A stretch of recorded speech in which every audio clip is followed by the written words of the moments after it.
So, in the 24th letter of Screwtape, he talks about spiritual pride. And he begins with what I find kind of an interesting take.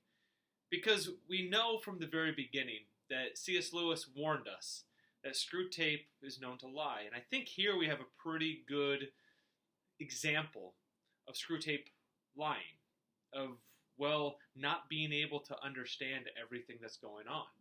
Whereas we maybe actually have a little bit more insight ourselves. Because there's kind of two possibilities. Either A, he is being truthful when he starts to speak about spiritual pride, and he actually identifies that pride in the heart of this fiancée, this young woman that the patient has fallen in love with.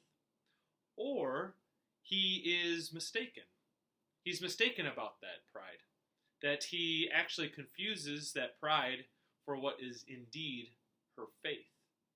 And see, we already know that demons don't really quite understand the things that are of God.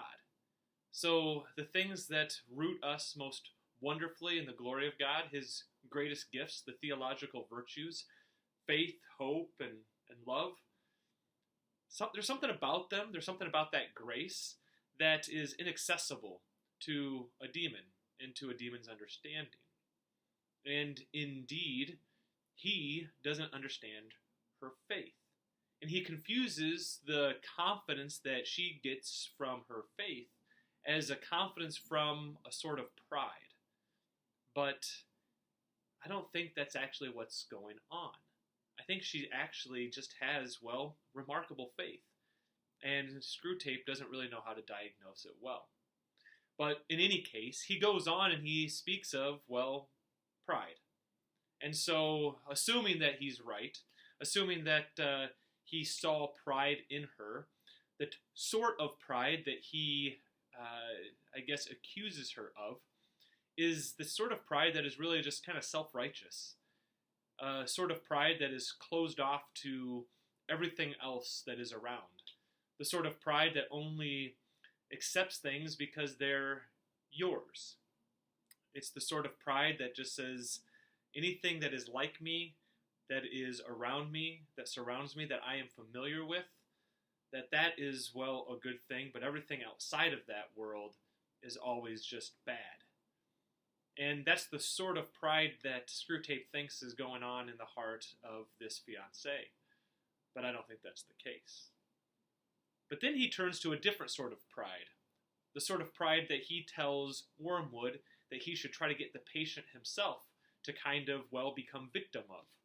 And that's a sort of pride that exaggerates something about, well, something about ourself or something about our situation or something about what we call our circumstance so as to inflate ourselves. So we exaggerate some true quality of what's going on in our world, of what our reality is, and we inflate that to make ourselves look a lot better. And the first thing that we can kind of exaggerate, the first sort of quality, he talks about, well, those qualities that aren't really essential. So here he says to Wormwood to get his patient to, well, in a sense, think important the things about his situation that aren't really all that important. So rather than thinking that Christianity is the most important thing that drives the family to be cohesive and together, make it some other quality. Not that they're Christian, but that they are all, well educated, that they're all very intelligent, that they all like the same sorts of things. So it's a sort of pride that exaggerates the wrong thing. It exaggerates what is not really important. And because we get all inflated on what isn't important, it kind of fuels this sense of pride, this sense of self-righteousness. Another exaggeration, rather than just on the unimportant things, he says you could also exaggerate one's own place, one's own role, right?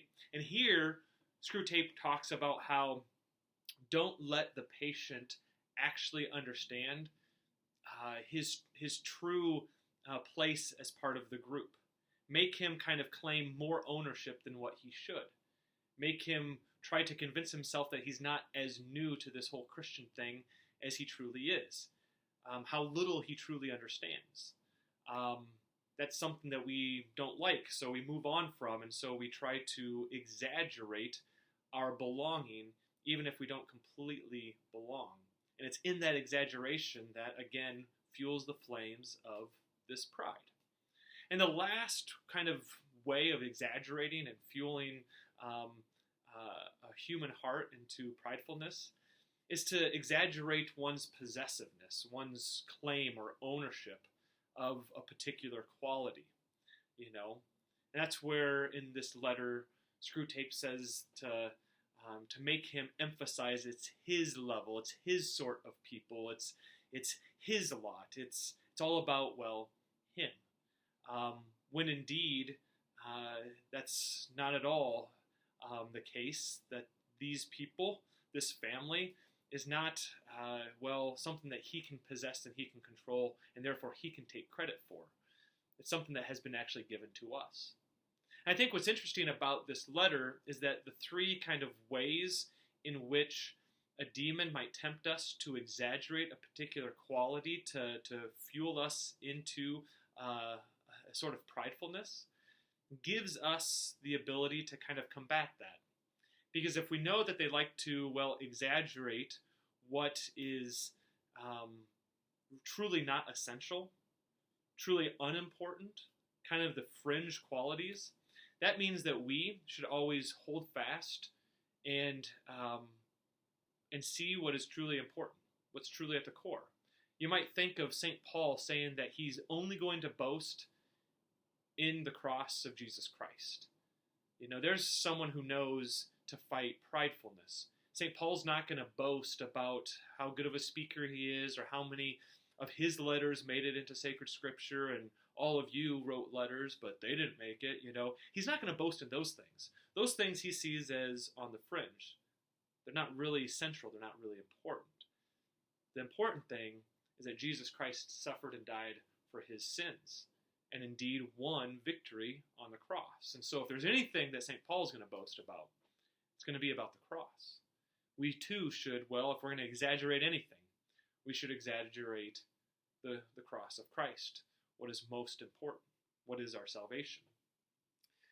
Screwtape tells Wormwood to, make the patient exaggerate his own place. Well, what that should do for us, that should be a reminder that we should kind of take ourselves out of it, to be humble. And it's no surprise that, humility would combat any sort of temptation of ours to be prideful. And so we should instead exaggerate not ourselves, but rather the place of others. Rather than exaggerating in our minds kind of our place in a particular situation, in a particular circumstance, we should always be looking out for the places of others. That's what is truly humble, and that's ultimately what leads us to love. And then the last thing, when he tells Wormwood to make the patient exaggerate his own kind of possessiveness or his own role, his own possession, that it's his sort, it's his lot, the way we combat that is to don't exaggerate that it's ours, but exaggerate that it's a gift. If we exaggerate that the things in our life is something that we have received from God, if we, rather than become possessive and let that kind of exaggerate us into pride, we actually become grateful and thankful, and indeed give that thanks to God, that's a good way for us to combat spiritual pride and to keep us, living in faith, living in hope, living in love, and those things that the demons truly know very little about. So that's letter 24. We'll get to letter 24 here pretty soon.